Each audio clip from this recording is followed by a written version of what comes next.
The UEDB Deadbolt set. Unbox the set and read the installation manual carefully.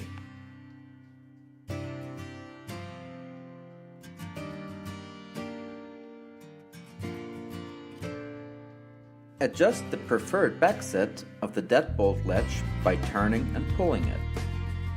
Prepare the door as described in the instructions. For easier preparation, use the attached template. Insert the latch into the door and fasten it with 2 wood screws. Now disassemble the thumb turn rows. After that, combine the cylinder with the cylinder collar and insert the cylinder into the latch with a tailpiece in vertical orientation.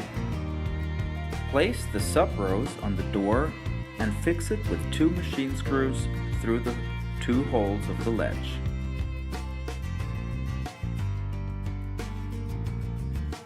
Push the thumb turn on the tailpiece and the sub-rows so the cams fit into the holes of the center plate, and fasten the thumb turn with a trim ring.